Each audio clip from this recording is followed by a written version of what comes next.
Welcome to Song of Spice and Rhani, a Game of Thrones, Song of Ice and Fire podcast for the girls, the gays, the bays, and the well-behaved straights. I am your host, Rhani.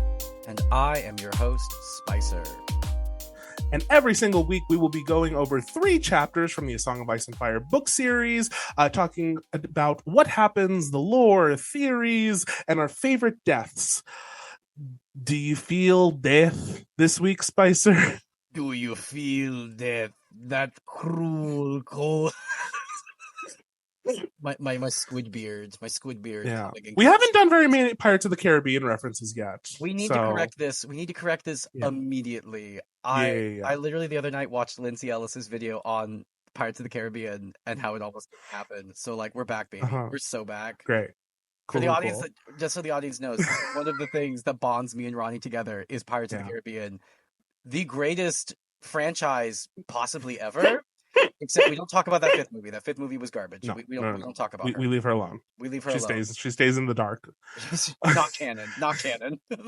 It's Pirates, Palpatine from Star Wars, and Drag Race. That is Gypsy, our holy trinity. And the musical Gypsy. Oh, and the musical Gypsy. Forgive me.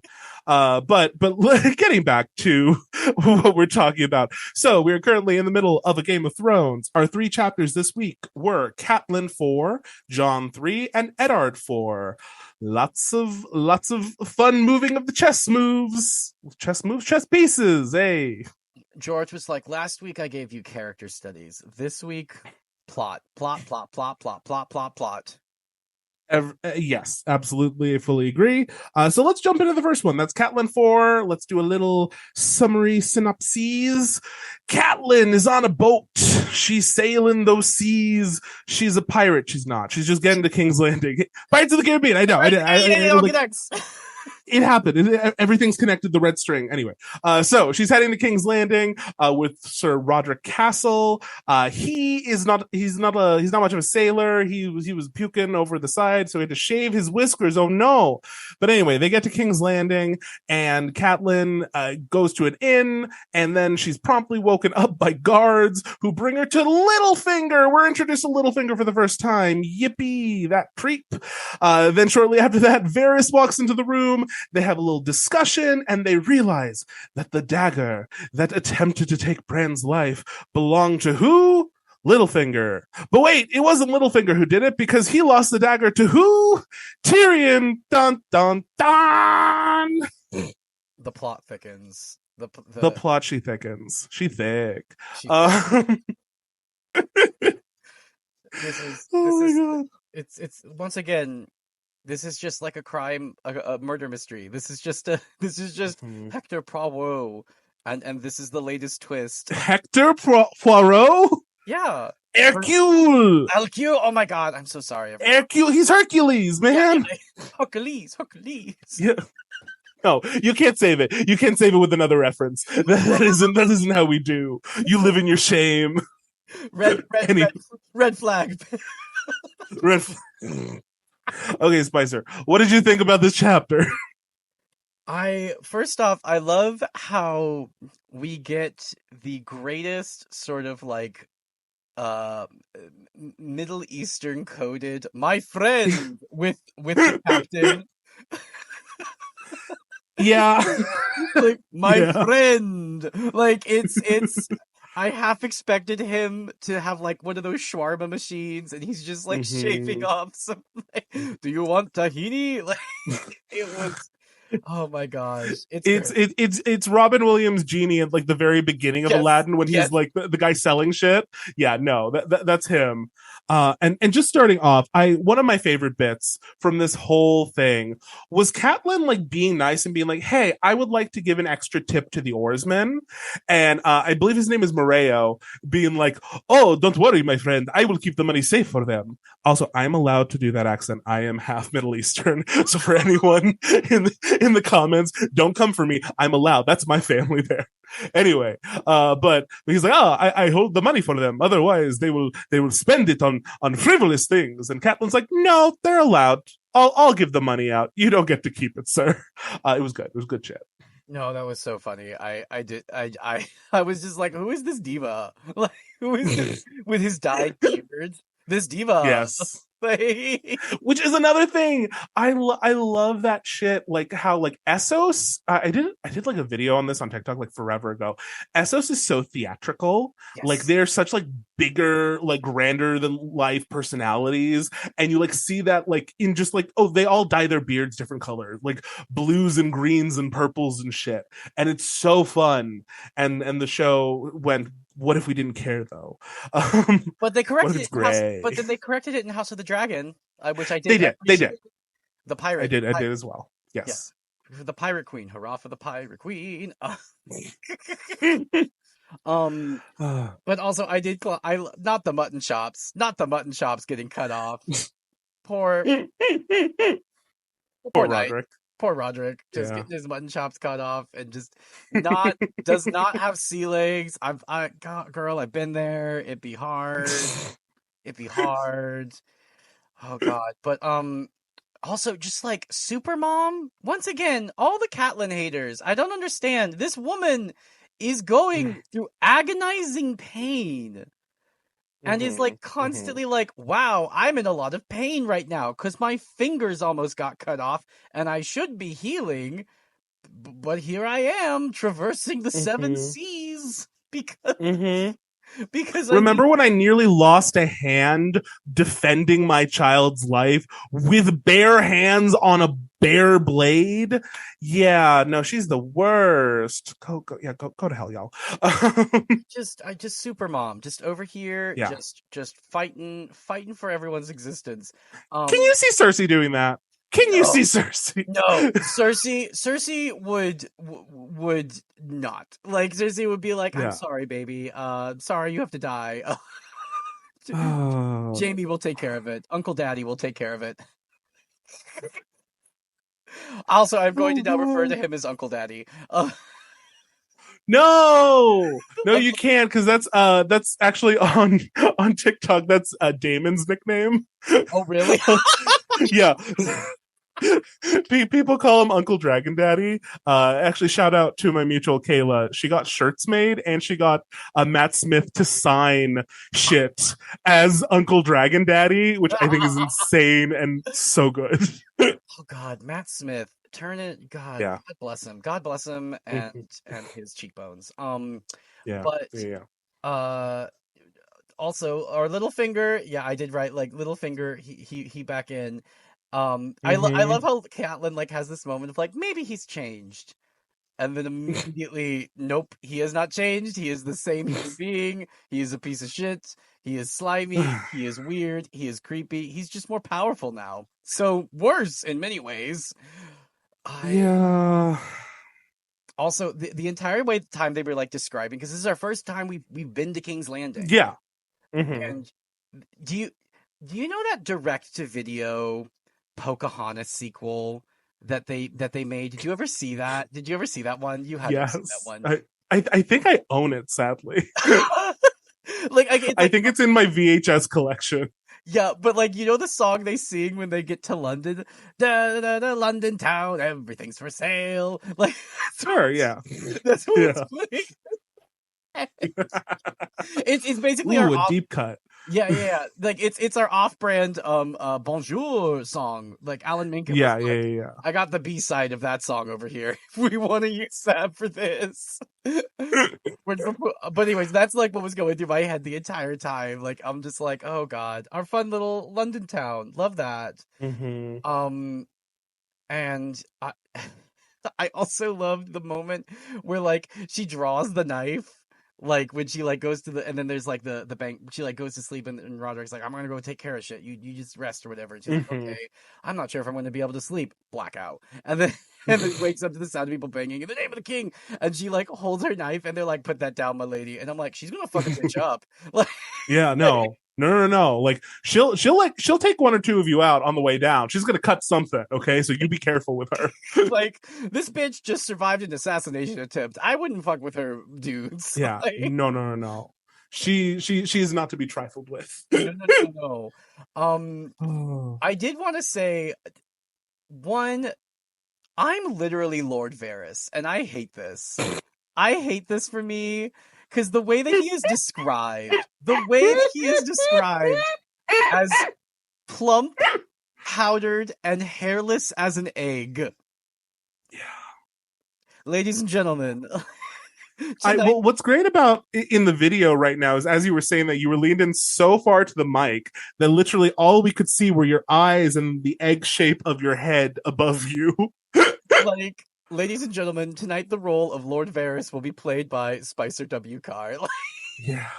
Yeah, I'm really glad that like you are starting to see yourself as you are, maybe not as you would hope to be. I think that's the first step in like growing and expanding your worldview.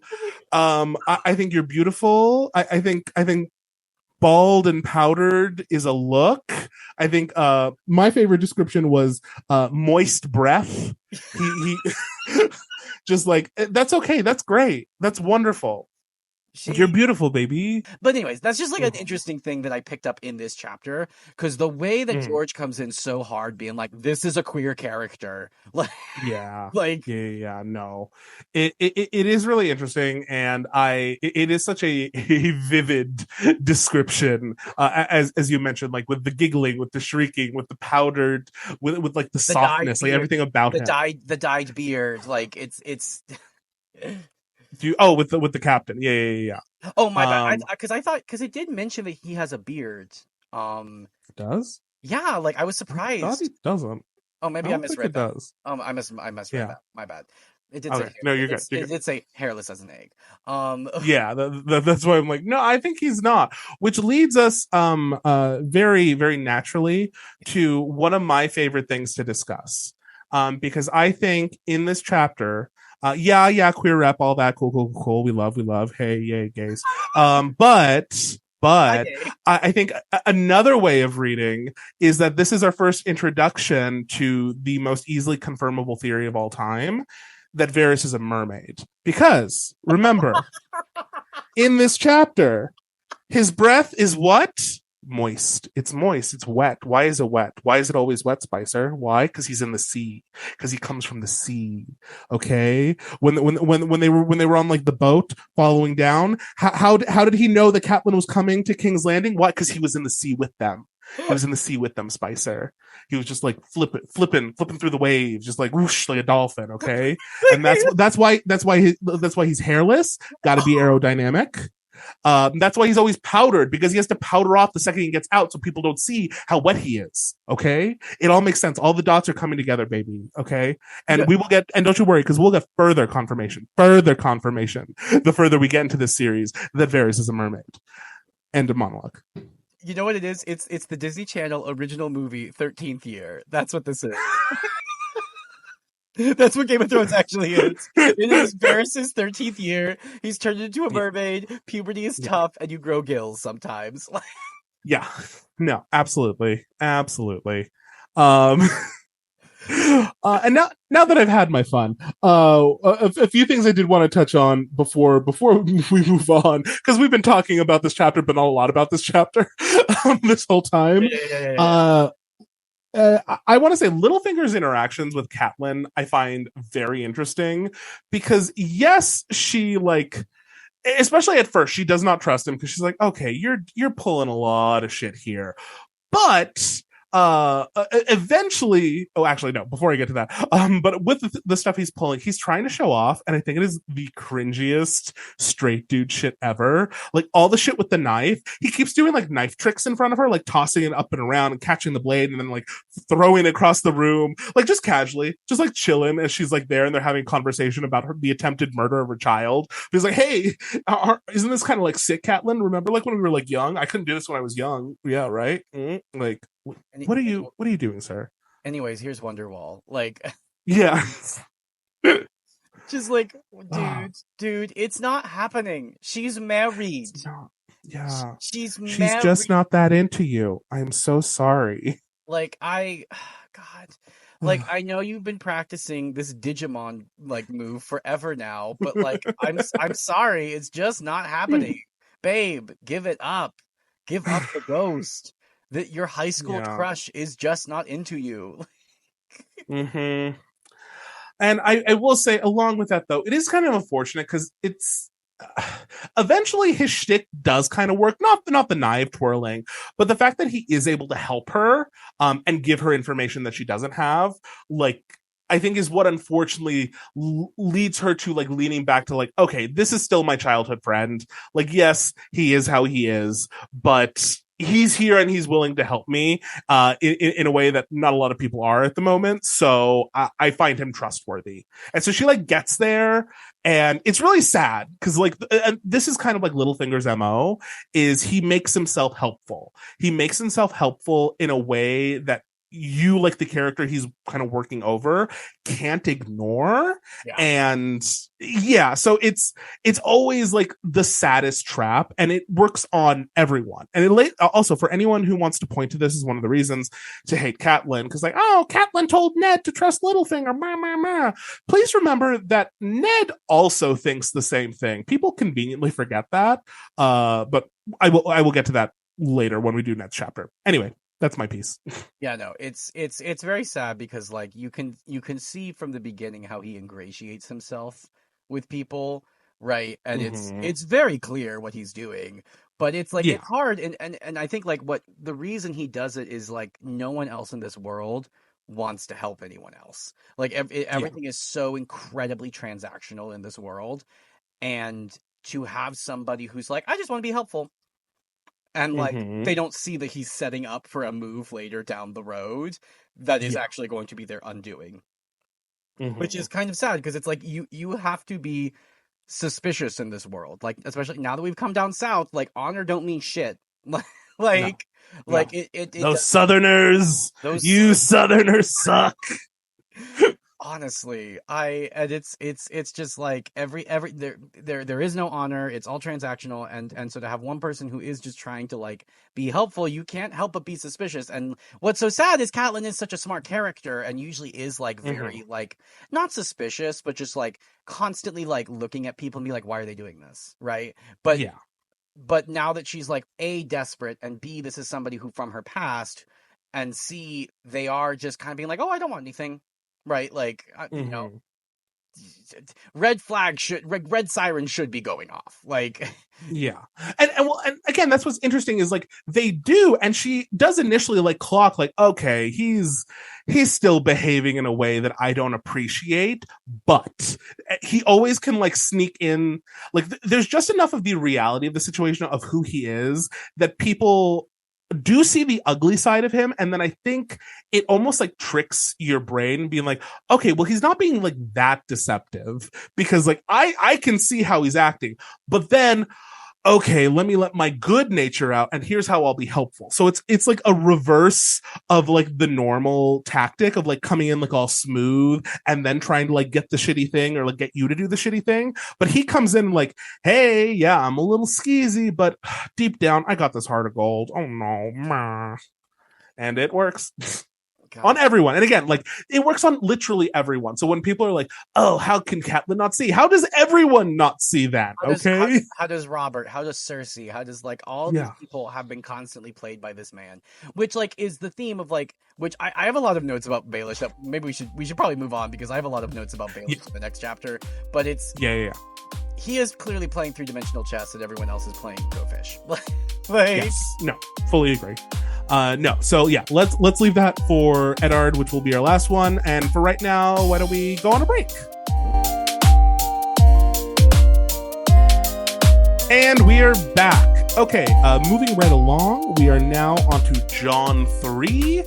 So let's do a quick synopsis. Jon has been at the wall for a little while now, and boy, does he not make friends. Why? Because he keeps beating the shit out of people, and they don't appreciate that. Weird. So we open on Jon in the training yard. Alliser Thorne is a bitch. He's fighting, I think it's Gren, and yeah, no, he's beating the shit out of him, even though like all these other boys, they're bigger, they're older. Only one of them has received actual training from a knight, and hey, it's Jon. So eventually when they finish, they go back to to the armory to take his shit off. He almost gets jumped by all these boys who hate him.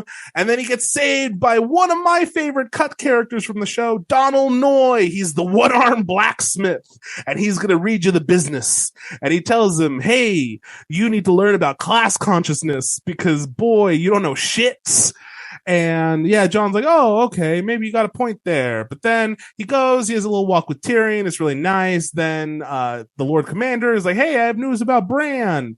And then he finds out that Bran is going to like be awake and live. Woohoo. Maybe I should be a good person now. And then Jon decides he's going to help all the boys because his mood is better. Yay. Angsty teenager's mood improves and then everyone's lives become easier. Woot woot. Except but then Allison's like, fuck that. Yeah. Alistair still doesn't like him, but Alistair don't like nobody. I will say my first thing is we get a reference to one of the titles of the books in this opening paragraph. He says, yeah, he says there is a song of swords in the courtyard. Hey. I see what you did there, George. She's dropping shit. She's dropping shit. I also there's such good like lines in this chapter, I will say, like not a thimble of honor between them. Like it's just good writing. Like it's just funny little quips like that. Absolutely. Also, I forgot they cut him from the show. Donald Noy, yeah. Because I'm like, wait, who is this father figure coming in hard and like giving Jon the business and like in a loving but tough way? Like it reminds me of my mentor in grad school. I remember like I came into his office because he was like the director of opera. He wasn't in like the writing program. Like everyone was like, "Oh, you should go talk to Brandon. Like, you guys would get along really well." And I was like, "Okay." And like, I went and I was like talking with him, and I was like, it was a rough semester, my first semester of grad school, and I was like almost like crying in the office. And like at one point, I'm like, I don't know if I should be doing this or whatever, and blah blah blah blah blah. And Brandon like kind of looks confused, and he's like, "What do you want me to say? Do you want me to say you're good?" And I'm like, "Yes." He's like, "You're good." He's like, "What?" He's like, why would you be here and why would I be wasting my time talking to you if you're not? Like he's like, but you have some shit to work on and let's talk about that shit that you got to work on. You have some interpersonal things that you need to work on and how you communicate with people because that's not cool. Right. And so it was very that of like, just like a father figure, like giving you some tough love and just being like, hey buddy, like maybe stop beating up all of your peers. Like crazy thought. Crazy. Which like I love the like, you know what this is? This is like a straight A student who like doesn't understand like when like that everyone else who like keeps failing and they're like, well, I studied, so it's like, well, bitch, like what are you talking about? You know what this also reminds me of? Oh, some deep Rhani Spicer lore. One time, you know where I'm going. One time, I have an inkling. So we did theater history and lit 1 together, which was like one of the hardest classes in the theater department. No, we didn't. Wait, you keep trying to add me to this story. Oh, I thought you were in that class. I was not in this class with you. Oh. You've told me the story 1,000 times, but I'm never in it. But you keep trying to put me in it. Look, undergrad was a blur. It was crazy. God. But anyways, so the story still happened. I just keep forgetting that I wasn't in their class. But literally, like, it was like one of the harder classes because it's basically like from antiquity to like 1800 theater, just all of it. You had to read like a billion plays, and you had to like read a bunch of theory and stuff. And there was a midterm. And the teacher came back and it's like, okay, so here's the thing. This is one of the worst midterms I've ever had. You all failed. And nobody really got above a 30 except for one person who got a 98. And guess who the 98 was? Now, I should have kept my head low and not said shit and just kind of twiddled my thumbs and just went on. But I felt there was a certain amount of injustice because I'm like, but I studied. Because then she said, I'm going to let you all retake the test and you all will be able to get at least half credit for every question. So theoretically, everybody could pass if they did it. And she's like, and you can do open notes and you can do it with your in groups. But I, being a dumb bitch, Mm-hmm. in my like freshman year of college, like raised my hand up and go, well, I don't think that's very fair because like some of us studied and the way everyone looked with knives at me and literally started saying, shut up, Spicer, shut up. And the teacher went, Spicer, you could get over 100 if you just do it. She's like, because there were 2 questions you didn't get right. So I don't know. So yeah, Jon, shut the fuck up. Because you will not become popular. I could attest to this. No one's going to like Remember when we weren't friends for a long time? that was why. That was why. Yeah. Yeah. That Which was the vibe. which I also love the line in the book where how do you pronounce his name? The master at arms. The Donald. I say Donald. oh no, not the blacksmith. The master at Oh, arms. it's Alistair without the T. Alistair. Alistair. Okay. I keep Yeah. wanting to say like Alistair, Alicent or something. So it's Alistair. Alistair. Got it. Yeah. There's a great line where John's like, but I won. And he's like, no, they lost. Like, Yeah. it's not a fair fight, Jon. Like, No. like this isn't a fair fight. Like, this isn't, ooh, I bested them. They have no training. And you're beating, and you have some, so you are beating the shit out of them. If you were up against somebody who maybe had a similar amount of training, it would be a different story. Like, Yeah. If Alistair pulled his sword out, I don't know how well Jon would do. And this is like Jon's big issue. And I will say I really like this chapter for because I feel like it crystallizes Jon's arc for this book. Is Jon needs to learn, as we've talked about before, that he has had struggles, but his struggles exist in the context. He has been privileged in other ways, even if he has been disadvantaged in some. And he has never realized that. So he's always like kind of had this like, oh, I'm so sad mentality, because like all he's ever known is like the base level of privilege that everyone gets. And then the ways in which he doesn't get to like experience their privilege, but he doesn't realize that he still has his own. Like he still never wanted for food. He had training. He had like studying. He learned with the maester. He learned with the master at arms. He learned with everybody. These kids didn't. He had a parent. Yes, he had a parent. He had siblings who he could also like do this stuff with, and most of them were chill. Yes, Sansa was the 11-year-old of the group, but whatever, you get it. And so I think this is like really interesting commentary that George is able to like weave in about like social status and class, and like literally Jon becoming like class conscious all of a sudden, him realizing like how privilege functions. And something that like always drives me crazy when you hear like discourse online like around like things like white privilege or whatever, and people are like, well, my life was still hard. I'm like, well, white privilege doesn't mean that your life isn't hard. It just means that it wasn't hard in specific ways. So like ways in which like a person of color, like the things that a person of color might struggle with out in the world, those are not things that you necessarily have to worry about in the same way. You can have other issues because there are different kinds of privilege. There's class privilege, there's gender privilege, there's white privilege, whatever. And so it's all that intersectionality, baby. Like, what are the ways that all these identities interact, and how do they make my lived experience unique from someone else's?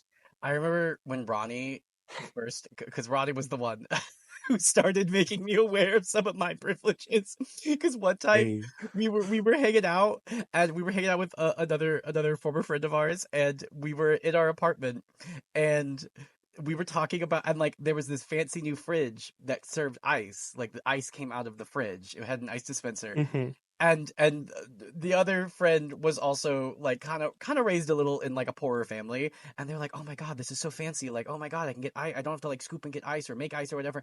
And I then go, what are you talking about? And both of you like snapped your heads at me, and you're like, what? Like at the same time, and they're like, what are you talking? I'm like, but like, don't most fridges do that? Like that's a very normal thing, right? Like there's just an ice dispenser. And you both are like, Spicer, tell me about your childhood. Like, like, what was the house like? How big was the house? How many rooms were in the house? And I'm like, well, like, yeah, like we had the other fridge that didn't have the ice dispenser, but that was the soda fridge in the garage. And you're like, there were 2 fridges? There were 2 The fridges? soda fridge? Yeah, that's where we kept the soda. It's the soda, and then the freezer was for the meat. We weren't rich, we were comfortable. I don't know what you're talking about. And Yeah, then, no, I remember. and then the ultimate line. Ooh, I better. I won't say it. I won't say it. There was. Yeah, let's just say Spicer learned a lot. Spicer learned a lot about. He went through his own little Jon Snow arc that day, Yeah. where Rhani was Donald Noy, and he told him the business, and he told him, "You get that silver spoon out of your mouth, and you listen to me, boy, before I beat you to death with it." Rich, dumb little bitch. Like, Rich spoon. Oh god. But it was like, because it's like, it was an interesting conversation, because we also like started talking about like how I also had some disadvantages, right? Like being gay, Yeah. being autistic and disabled, and like, doing all right, and being from a religious minority and stuff. Like, there are things that, yes, make me disadvantaged in some ways, but like, no, ultimately I grew up in a nice house. Like Jon grew up in a nice house. Yeah, his not his stepmom, his dad's wife did not like him, right? And but like, that was kind of the worst thing. Right? Yeah, that's like it. And then like his own perception of like, oh, well, if she hates me, then like this is how everyone feels. Boo-hoo. But like beyond that, like no, there were a lot of ways in which everything was just fine. And sure, some of these kids, like maybe their families were a little nicer, but ultimately they were poor. They probably didn't have food, and they are all here out of desperate need in a way that you aren't, sir. Like you volunteered for this shit. Which I think is also part of like, this is the wool coming off of his eyes, because like this whole chapter of like, because I love that part of like, Tyrion was right. Like, he's constantly saying that to himself of like, Tyrion was right. Tyrion was right. Like, Yep. like, oh no, he was right. I was an emotional little bitch about it, but he was absolutely right. Like, because Jon has built this thing up of like, okay, well, because I'm not a legitimate heir, I don't get my own like holdfast or whatever, but I could go join the Night's Watch, and it had been built up as this thing like by his uncle and shit of like, oh, this is going to be like a great opportunity for you, and you'll have a brotherhood, and you'll have a family, and like, oh, you'll serve, and blah blah blah blah. And then he shows up, and like, everybody hates him. It's shitty quarters, like it's hard training, it's cold, like it's not great. Where's the ice dispenser? I'm so confused. Where's the sauna in the walls? Where is my sauna in the walls? Because he was. Y'all don't have a soda fridge out back? Why don't you have a soda fridge? Why don't you have a soda fridge? What do you mean I have to live in an abandoned tower? What's going on? Oh, I will say that is I want to touch on that because that's a line I wrote down. I think is so funny when Tyrion is asking like, wait, which one do you live in? It's like that abandoned tower, and then he says the tower that leans like a good King Robert after a night of drinking, and I died. That's such, like, George, you and your zingers, just one after the other.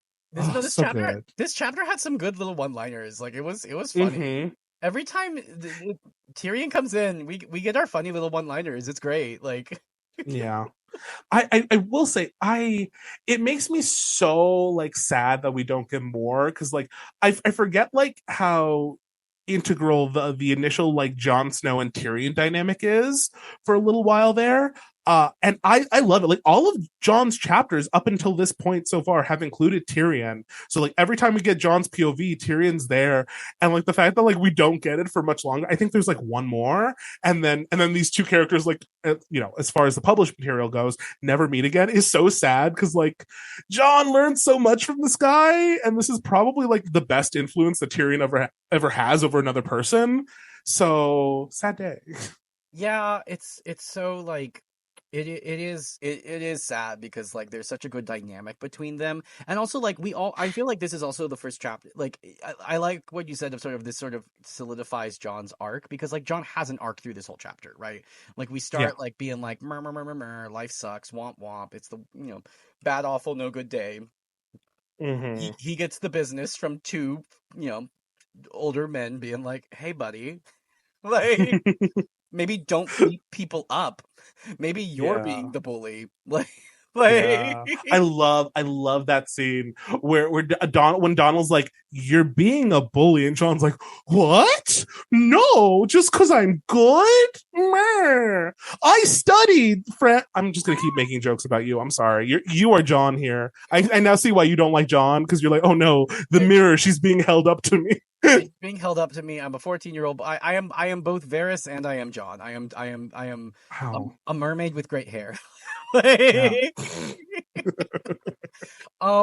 I will. Yeah, this whole chapter is a great planting and payoff within the chapter. Like, it's a good little arc. He Mhm. learns a lesson. He internalizes it. It's great. Mhm. Um, I also one one final thing. Not Tyrion coming for the soup again. Like, Tyrion, his standards are so exacting with, once again, George with the food, Yeah. but like George with the food. Tyrion is so exacting, and he's like, "This soup is shit. This stew is shit. Where are your spices? Come on, bitch!" Like, A turnip is not a meat. Thank you very much. He's so extra, and like by extension George. It's so funny. I just I want to spend one. I want to watch this man, George R. R. Martin, go to a restaurant. I bet it's a journey. I bet it's a journey. Yeah. Like, from Mm-hmm. beginning, middle, and end. There is an arc Mm-hmm. there. There's storytelling. There's drama. Like, Or he's like, he just like pulls up the menu and he's like, "I really think you guys could spice this up a little bit. Like, just the descriptions here. Like, can I rewrite your menu for you so that it can like properly reflect what we're getting?" he pulls out that 1980s fucking computer that he still got. He starts typing with one finger each time, like, on the table. Like, Yeah. Yeah. oh my Absolutely. god! But no, a good little chapter. Mm-hmm. No, I felt that it's once again, like, I felt this is the most complete arc we've gotten Yeah. thus it, far. it, it was this was a good like in the, if we want to pull out some Sondheim terminology, this was its own like little one act play, and it was Yes, great. Like, it was its own like condensed thing. We started off with a conflict, we watched it evolve, we watched his perspective change, and then it ends with him remedying what he did at the beginning, how he beat everyone up. At the end he's like, "Hey, I'm sorry I did that, let me teach you how to like fight me off the next time." Boom, he's now the positive influence. Look at that. He's using his privilege for good, Spicer. He's using it for good. Where are you, Spicer? Where are you? Are you using your privilege for good now? oh god, I hope so. You're a good egg, as it were. A good Get it? egg. Get it? Yeah. Kidding, Yeah. Yeah. because bald, Yeah. because Yeah. I am Bald. Varys, because I am a mermaid. Yeah. Flipper, flipper, flipper. Oh, if we ever have any if we ever have any merch, it needs to be a T-shirt of Varys, like, on Oh, the rock from Little Mermaid, with like yeah. with like a bad red wig saying "part of your world." Yes. Spicer, I like, do you know how many times like on like TikToks, whenever I bring this up, I have this like picture that I just like that I like whatever, edited together, where it's half Varys with a fan and then half Ariel on the rock. Anytime it's the background anytime I talk about this theory, because like, yes, if I could combine that, put that on a t-shirt, that is the first one. I'm so ahead of you. Oh no, we get JR on this, who designed the logo for the podcast. We get JR on this. Yes. We get Oh, drop if it we in ever get big enough for merch, for I want my own merch. merch. Yeah, drop in the comments. Do you want merch? Do you want merch? Do you want to wear a Varys mermaid T-shirt around? I don't think we're quite there yet. I don't think the viewership is quite. But we can dream. We can dream for the future. Part of your world. Okay. I Okay. could. Yeah. I Yeah. talked to all my points for this chapter. I'm feeling great. No, I agree. It's a great chapter, and we're going to take one more break, and then we'll be right back. Okay, bye. And we're back. Okay, moving right along to our final chapter of the week. We had Eddard IV. So a quick little synopsis. Eddard arrives in King's Landing, and it's hot. It's real hot. He's not used to it. He don't like it. He's sweating, and he barely gets into the castle when some people are like, "Hey, the small council's meeting. They need you there. Can you come?" And he's like, "Can I get 5 fucking minutes to myself?"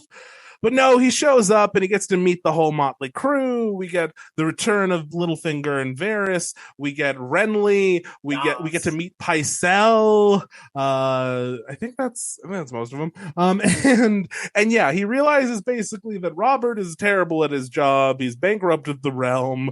Jon Arryn couldn't control him, and everything is shit. Oh, also, Robert wants to hold a tourney for Ned in Ned's name that they cannot afford, and Ned is none too pleased about it. But hey, it's okay because the meeting ends. Tries to go home, and Littlefinger's like, "Hey, you wanna come with me, dude? I got some secrets to share." And Ned's like, "What the fuck is going on?" But hey, Catelyn's here. So then Catlyn catches Ned up on all the shit. Littlefinger is a little bitch, and then they do it at the end. I mean, they don't actually do it on screen, but the implication is, hey, we're leaving you alone so you can do it real quick. I love the line where he's like, I really charge people more for this. Like, yeah, Littlefinger, shut up. God damn it. Gross. But yeah, what are our thoughts? This is another one. Lots of reveals, lots of catch ups, lots of stuff. There is so much stuff. I do love the line where like there's like an internal thought that Ned has like at one point as Baelish just leading him down the winding staircase, and he's like, I don't want to do this. I don't want to deal with this intrigue, this like palace intrigue. God damn it! I just want to go to bed. Like, what is going on here?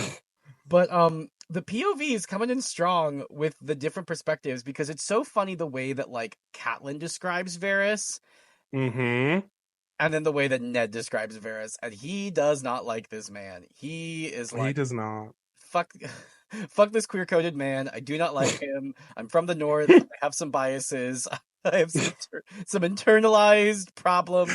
I don't like people who come off as gay. I have problems with them. I don't trust them.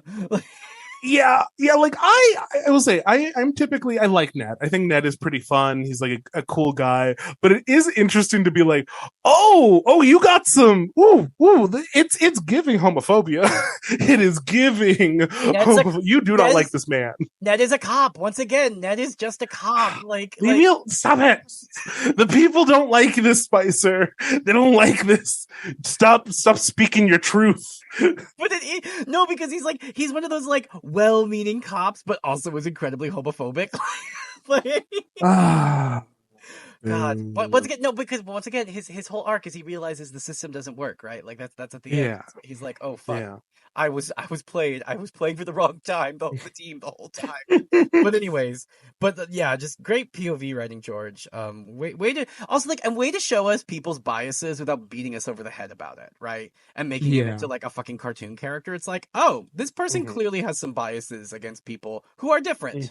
Right, like yeah, and it's just in like again, he doesn't to my memory, he doesn't like actively think like, oh, this prissy ass whatever blah blah blah slur. It's just in the way that suddenly like the description is coming off. It's like it's a lot harsher and like, oh, it's like sickeningly sweet, and the perfumes, and oh, it makes me want to gag, and like, oh, it's like again, the descriptions are inherently negative, and so you get the impression without George having to spell it out in red ink, which is, the ideal. Yeah, good show, don't tell. What a concept. Yeah. I also love the line of where like Varys is like, oh, we're so sorry to hear what happened on the road. And Ned, like, the prince grows stronger and stronger every day. He isn't like Ned. I just know has no poker face. There is no poker face. He is just staring blankly ahead at these people while they're all like doing their like smiling and they're primping and they're like it's so funny. Like the mental image is always like wonderful in these scenes with Ned. Oh yeah, no, he has no time for all of it. Once again, no time for this palace intrigue. No. But also Renly, yes, mama, our look queen coming in strong, coming in serving. Like, oh my god, this week on the runway, I'm giving you night real, right? Like. Renly, it's so, and again, like I I feel like in hindsight, like knowing he's gay and then reading this, I'm like, Georgie, you sly little dog. The way that you like sneak in just all these like little things about how well dressed he is and just like even his personality, because his personality, frankly, feels very queer coded in the way it's just zinger after zinger. He's making fun. He's throwing out like the quippy one liners. It's so fun in context. I love it. I love it so much. The line I wrote down when they're talking about like all the expenses from the tourney, all the things they're going to have to provide, the feasts and whatever, and the fools, and just for no reason, Renly, fools we have aplenty, haha, zinger, and then moving right along. Like, dude, just Shade so rattle. good. Shade rattle. Shade. And like what I think of going back to the conversation about queer coding in this book, what's so brilliant about this queer coding that I do, which like it because like Ned like goes out of his way to be like, you look so much like your brother, like you look and you sound so much like your brother. He's like, oh, poor copy, and it's like, but like it's You didn't have to do that voice. You didn't have to do that voice. You didn't have to Tim Gunn his voice for fuck's sake. Mustard, that's silly, right? God. But no, it's Go on. but like what's so funny or interesting about this use of queer coding is like, and what I love about it is like it's a lot more subtle because once again, I'm not trying to say like this is better or good. It's just interesting because like he goes out of his way to be like, he's very much like Robert Baratheon, and then like it's that gay guy that you meet who you're not sure if he's just charming or gay. It's a game I play with some of my friends called "Are they nice or are they not just nice or are they gay?" Like right, like, and it's like you're just not sure. It's like, is this just like a very well kempt like charming person or are they gay? And the answer is both. Like Yeah. like, and so it's like that's what I love about it, and why like it's just an interesting, and also like from Ned's perspective too, because like he's not overtly gay, right? He's not overtly queer. Whereas like with Varys, he's like, I don't like this powdered, primped person, but this well-dressed, like groomed man over here, that's my guy. That he looks like my buddy back from high school. Like I like him, right? And it's this idea that like gay people are only this caricature of this person over here, but couldn't ever be this like picture of masculinity. Like, what? Them gay? What? Couldn't. Ugh. So, anyways, and once again, I do want to be clear. I am not trying to like say thing good or thing bad. I'm just saying like I am looking at the way that these characters are clearly being queer coded, and like I'm like, huh, that's interesting. Why is that? Yeah. How is it affecting the story, right? So, and I think Renly's queer coding is very interesting as well. Also, I love how they're like, hey, we have a very, very important meeting that we have to have right now. It cannot wait. And it's just Robert wants to have a party. Robert just Now, I wrote down in my notes, Robert is a monetary menace to the realm. Him and his aversion to counting coppers. Like, dude, this isn't an emergency. This isn't Ned. Why didn't you like let Ned have a fucking break? But no, because we need a party. Because any excuse to okay, because in Robert's mind, this is what like kinging is. Like the best part of kinging is the tournaments and the feasts and shit. That's the only thing he cares about. They talk about from the get go that like, yeah, Robert never comes to these. We're not waiting for him. He lets us deal with all of the actual running of the country, and then he just shows up when there's a tourney that he's made us pay for, even though we can't afford it. And we're 6 million, or was it 7? No, I don't even remember. Because Ned goes, we're 3 million gold pieces in debt, and then Littlefinger goes, no, we're 6 million gold pieces in debt. My God, it's crazy. That shit is crazy. Like Robert, you have fucked over the country, like just hugely. Aerys, Mad King Aerys still had a fucking dungeon full of gold when he was king, but you've bankrupted us, and not only that, put us in debt. Like, God. Yeah, that is very like I love how Ned immediately is like, I'm over this bullshit. Like, yeah, you're telling, it's not a good start. It's not a good start to anything. Which is so also so different from Ned, who like in our first chapter with Ned is like, don't touch my thermostat. Like, oh no, this is gonna cost so much money. Ah. And then like Robert's like, but what if we went into more debt for a party?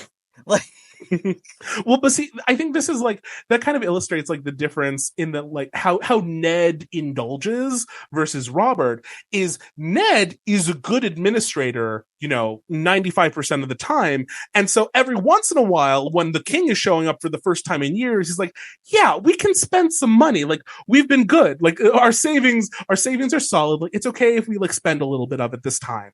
And he's right. Like that is how it's supposed to work. Like if you are smart 95% of the time, you can indulge in the feast every so often. But like Robert, it's like club, another club, airport. no sleep, club, another club. Like, oh God, it's like Robert, stop. Yeah, God damn it. Like, God, his algorithm is clogged up with those, like, you can refinance your debt. Like ads. There's all the refinancing debt in all of his TikTok algorithms, and he's like, what is it saying? Like, God. I will say, I also love our Dickensian illusion. God, this is going to show what a fucking nerd I am. There's a Dickensian illusion in the text when describing Pycelle. Okay. And he described, because it's like talking about how like Ned is like, he was so used to all the other maesters who have just like one or two links, and he has a ponderous chain, which is, for those of us who don't know, an allusion to the exact description that Marley describes Ebenezer Scrooge's chain in A Christmas Carol. And I have read A Christmas Carol, I don't know how many fucking times. I love that story. And yes, that I clocked that immediately. I'm like, we get it. You read Dickens, like... And you've never asked to watch the recording of me playing Ebenezer Scrooge in high school, Spicer. I'm very insulted. No, I know. Well, because you know what we need to watch is the version that you love. That's the musical version with the oiled up demons that drag Ebenezer Scrooge down. Yes. It's so good. For anyone who doesn't know, next Christmas, when you are wanting to watch A Christmas Carol, don't watch any of the versions except for one. It's from, I think, like 1970. It's just called Scrooge. It's not called A Christmas Carol. It's just called Scrooge. It's with Albert Finney. And they have an extended Ghost of Christmas Future sequence where like you have the whole normal thing, but then we descend into hell.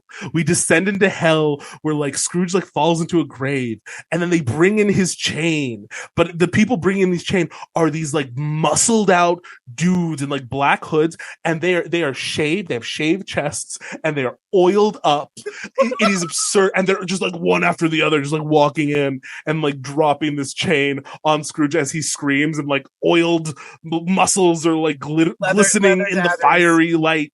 Yeah, like leather daddies. Like it's too much. Yeah, like leather daddies. It's like insane. It's Tom of Finland. Tom of Finland designed the sequence. Like, oh my God, it's so good.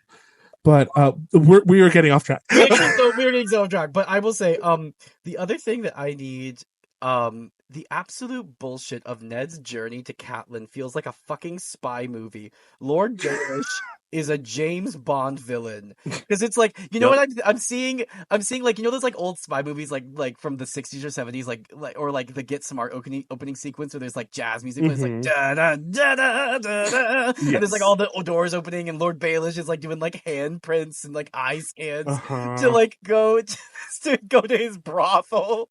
Like it's so extra, and then like of course Ned's like out of breath, being like led all over the fucking castle, and then like Lee finally catches up to Lord Baelish, who's eating a fucking apple, and is like, what took you so long?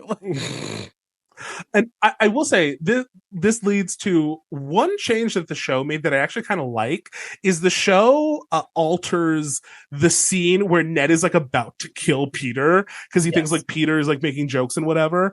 And so in the book, like he's like, I'm done with your bullshit. And he like takes out a knife and he like presses Peter up against the wall, holds up the knife to him. And then in the book, Sir Roderick shows up. He's like, hey, no, don't do that. Catelyn's waiting for you. But in the show, Catelyn is in a window and she just pops her head out. She's like, Ned, I'm here. It's okay. Come over here. And that's what stops him from killing Peter. I'm like, that's a good like adaptation choice. That is a good like funny little bit that they changed that I think is actually like stronger in the show. Yeah. No, it's because it's a different medium. Like it's easier for her Yeah, to be like, yeah. hey. No, I Hmm. do remember that from the show. I remember this scene from the show, and I'm like, oh yeah, that is a funny bit. That's a funny bit. But no, Lord Baelish is a James Bond villain. No, no, Mr. Stark, I expect you to die. Like, Yeah. I just and I just also like I wrote some other sort of just like larger things that I just wanted to like mention. It's like I love all this image of fineries everywhere. Like the way that like Hmm. the council room is described, and Ned is like, what Hmm. is all this bullshit? Like Ned is in Yeah. such a different world. Because like I remember like he's like where's like there's not thrush on the ground, which for those of us who don't know, thrush was like the sort of straw that was used on like the floors of most castles. It was sort of like a way to Hmm. like keep things clean. So like if like a liquid fell, it could Hmm. sort of soak up. It was a cheap way to not do carpet. It also allowed Yeah. mice to live there. But which actually is the term breaking the threshold actually comes from that because you would because there was a Oh. threshold was like a piece of wood in the doorway that like kept the thrush in the room. And so when you get married or when you get married you'd bring someone over the threshold, but like but it's also like the idea of like breaking the threshold, like going to a new room is like you had to literally step over this piece of wood that kept the thrush there. Anyways, medieval Got history. it. Yeah. But like he's like where's the thrush? It's all these like carpets and statues and jewels and just everything. And it's like, how are we in $6 million of debt? I don't know. Maybe the sphinxes that line the room. Like this is worse than like No. like a hotel in Vegas. Like what is going on here? Like It's Caesars. It's Caesars and their opulent yeah, nonsense. yeah. Come to Big Rob's. Get lucky. Like Yeah. it's too much. But what also I kind of realized that's about this is like none of these people are prepared for the roles that they have been thrust into, which we've talked about Yeah. before, which is so interesting. And once again, it's just a brilliant critique that like George is doing against like autocracy and like monarchical systems of like Hmm. because the entire concept of like a medieval monarchical system was like okay, so like yes there's going to be like one person or like a group of people sort of like controlling everything, but they'll be groomed from birth. The idea is like we'll train them from birth and then we'll have like a very well prepared leader who will be ready on day one because they've been groomed their entire life to do that. Problem is sometimes end up with crazy people. A lot of times you end up with crazy people because people, right? Like and it doesn't Yeah. matter how you groom them. And also, shit happens. And sometimes, I don't know, a civil war happens, and the people who were all groomed to be the leaders are all now dead. And suddenly you have all these people like Ned, who was the spare, like Robert, who was not supposed to be king, right? Like all these people Hmm. suddenly are thrust into these positions and have no idea how to do it. And then you end up with a kingdom that's $6 million in debt, right? Yeah. Like, and so it's just interesting, like just little subtleties. Once again, like we're getting this constantly of like, even like Ned is not prepared for this. Like nobody is Hmm. prepared for these roles, and that's like the tragedy of it. Um, and it's just interesting. I think like this story feels so relevant right now. This Yeah. story feels so relevant because Yeah. I'm not sure if you guys have caught. There's this one like tech guy. I can't remember his. It's not Elon. It's not Elon. It's Uh-huh. like some tech guy who's like some Silicon Valley type who has been like dabbling in politics recently, and like JD Vance loves him. I forget his name, and his whole thing is he's like democracy doesn't work, republicanism doesn't work. We should go back to autocracy. We should basically like be like the HRE, the Holy Roman Empire, where like we have all these tiny little like principalities that are run by like meritocratic like tech Hmm. like monarchies, and he uses the word Hmm. monarchy like and it's like monarch is having like a resurgence for some fucking reason. And even if you like it's not like you think they should wear a crown, like there's just this idea recently of like, oh well, we need strong men to come in and fix this mess, and like this book is an indictment that no, that does not work. Like Nope. strong men coming in and breaking things does not work. It never works. It Nope. never has worked. It's not going to work. The idea of you're just a big strong guy who has a really big stick, like Robert was literally that, and he fought against someone who arguably should have been overthrown, right? Like Ares was a bad Yeah. guy, but Robert has no business being a king. Like No. he has no business. He's so clearly fucked the realm over, But like, because he's this macho man in the society that like praises that and puts that on a pedestal and literally puts you on a throne for that, he is now in charge. And so it's just this thing feels so relevant. Like this whole book, this whole story just feels incredibly relevant right now as I am watching civil society being neutered. Like, Yeah.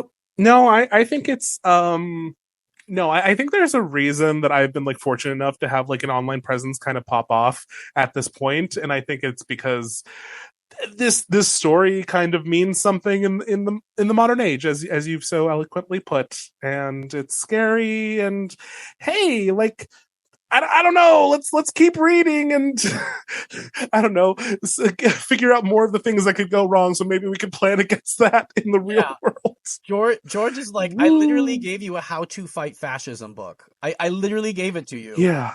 I told you what all the fascists do and how they do it, and I gave you, and I did it in an entertaining way with dragons, Yeah. and Dragons. you still ignored it. Yeah. I have like Okay.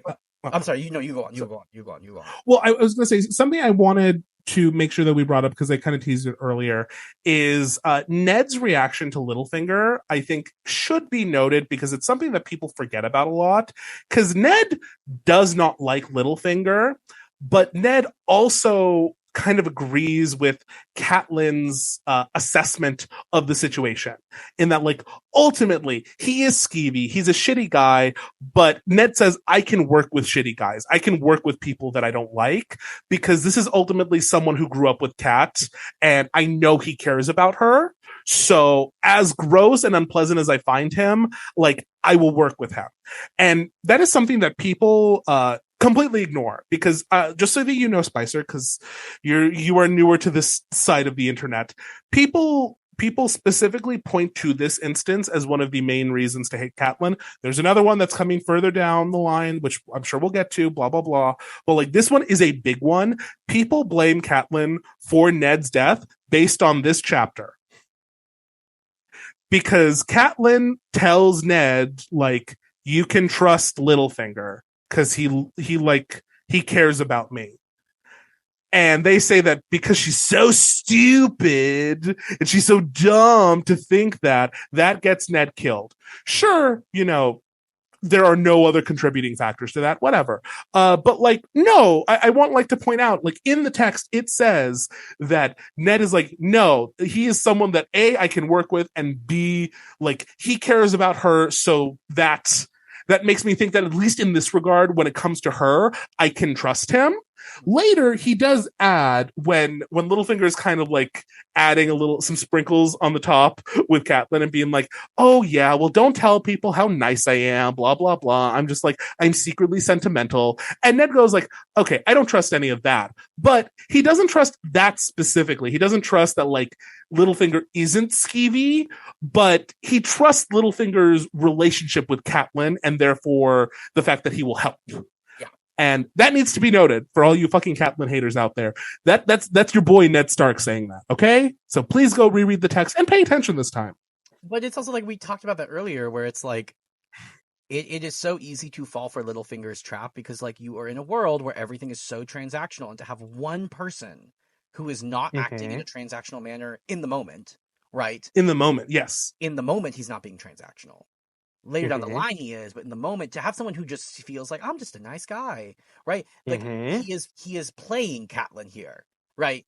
Like, yes. Catlyn gets played. Like, like very clearly is being played. We're not saying she's like a master chess. She is just a normal person who got played, like many other people got played. Like Cersei got played or gets played. Like Robert's been continually played like a fucking fiddle, right? Like the rest of the small council has been played. Like, everyone has been played consistently by Littlefinger, because, like, once again, he is playing 3-dimensional chess and everyone is playing Go Fish. Like, and so, and they don't realize that he is actually being transactional. He's just thinking in long term, right? And that's like Littlefinger's entire existence is like, he's always been like this kind of minor lordling and, like, kind of beat up, and like he always, like, he's playing the long game constantly. So like that's why he's Mm-hmm. able to trick you, because he's like, I'm not gonna get you right now. Because I mean, like, even this in action with Ned, like I remember being like, why is he being such a dick to Ned in this moment? Like he's being like overly rude and mean and nasty. I'm like, Mm-hmm. because he has been waiting decades for this Yeah. moment. He has been Mm-hmm. waiting decades to embarrass a Stark. Like, and he even Yes. like mentions it in the text. He's like, "Oh, you Starks, like you're always so much fun." Mm-hmm. Because it's like he literally got embarrassed when the one time he ever kind of showed his heart of he was in love with Catlyn and like challenged Brandon to a duel, and Brandon beat the shit out of him. And Mm-hmm. like he has just been playing that long game waiting. I do have a question for you, Ronnie, Oh yeah. and this is related to Littlefinger. I Okay. I, I think it's interesting because the TV show does a thing that I don't know if the book does, if this is Littlefinger's arc. And I know you've had like a whole like thing recently on like sort of talking about how the TV show fucked Littlefinger over and like his whole Mm-hmm. character. Um I the TV show makes it seem like Littlefinger thinks he can get to the throne. Like there's this heavy Mm-hmm. implication that like he wants to be king. Like Yeah. like there's this whole scene like in one of the seasons in the middle where like there's the infamous scene where like he's staring at the throne in the throne room empty, and like Yes. Varys comes in and they have like this conversation, and Varys is like very clearly being like, you think you can be king? And like Littlefinger is like, yeah, basically. All through like Mm-hmm. veiled, like layers of irony. But like I think it's interesting because like how but that doesn't make sense to me because like that's not how he operates. Like he doesn't like he works in the shadows. Like he doesn't actually want to be on the throne, like because he realizes like that's not me. Like I can't do that, but I can control everything through debt and like manipulation and through shadow games. It's also just like it just doesn't make any sense to me because like he has no claim, and also like he's not like some famous house, you know what I mean? Like Yeah. most people aren't going to know who this man is unless you already know who this man is, right? Well, okay. So I agree with what you're saying, but I think that is why his long game is so interesting, because it is such a ridiculous notion. It's so out there, Mm. but I think there is a way to do it, which is what he is trying to do. So his whole thing, because like we know that he's he instigates basically the conflict of the entire series. The Yeah. like I guess that's spoiler, but like that's also from the TV show as well. You learn that. So The book was he published in instigate 96. Like yeah. A book is published. The show's been out. Most of you are probably a fan of one of the other. So like anyway, uh, but what he is doing is he is continually creating chaotic situations in which big swings and big moves can be made.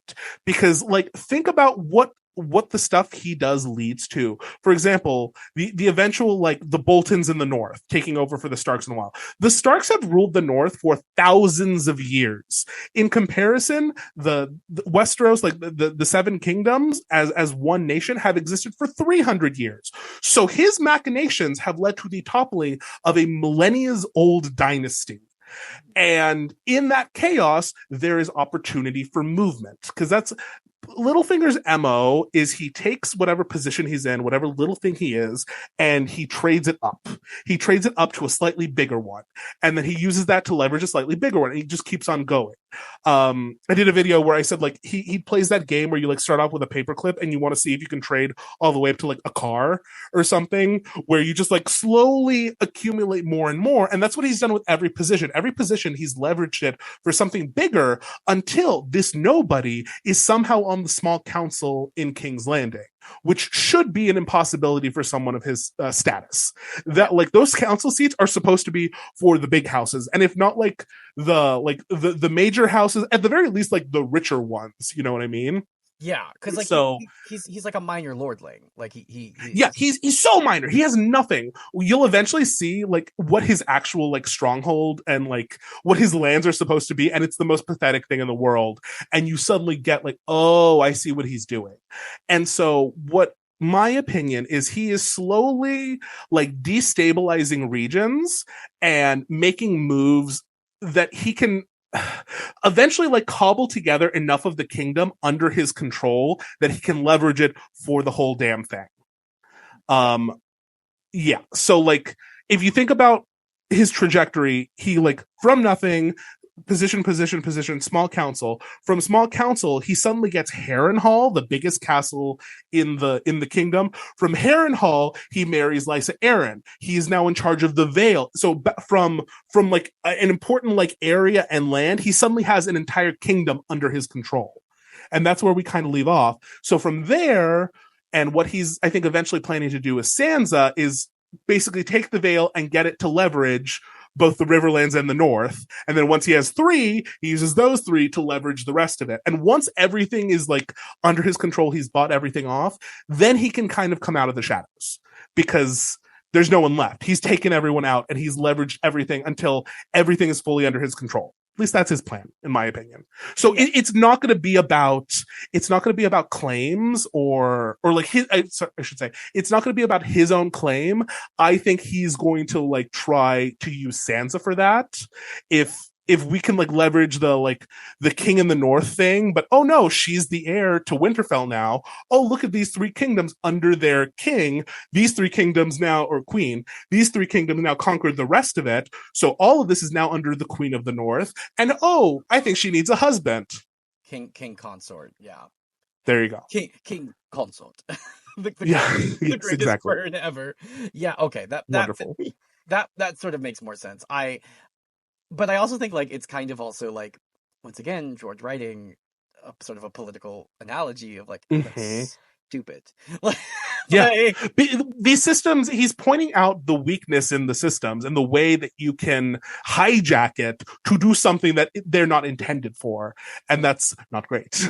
Well, and it's also just like the folly of the people engaging in this, right? It's the Elon Musk thinking that he can just like come in and do this. It's like, buddy, this is not long-term sustainable. Like they're going to turn on you eventually. They turn they all turn, right? Which, you know, the TV show does terribly. Sort of loses all the nuance. We won't talk about that. Yeah. But like, but that's, I was just thinking about that a lot. Cause like we got to Littlefinger finally. And like, he's slightly different in the book. So, yes. It's a little subtler. It's a little subtler, yeah. But yes. But okay, we're like way over time. So let's do our last 2 sections real quick. First one, we have question of the week. This comes from the YouTube comments and user Emma Toben, I think. And the question is, who is a character that without a doubt pisses you off, but for no reason? So not a Joffrey or a Ramsay, but like someone who is like, it's almost an irrational hatred. Is there anyone that you feel that way about? At least so far. I think that's hard where we are, but yeah. Oh, damn. Theon. Like, yeah, irrational. Like, he's just, because he's been like a minor little ship, and I'm like, fuck you. Yeah. Like I think at this point he hasn't done anything that is like truly egregious to like hate. The person did also say like even like a Theon, but I think Theon at this point is like a good choice in that he's just like annoying. He hasn't done anything that's like shocking. So no, I think that's very, very valid. Yeah. It's just like, shut up, you little shit. Yeah. Are there any at this point that really bug me?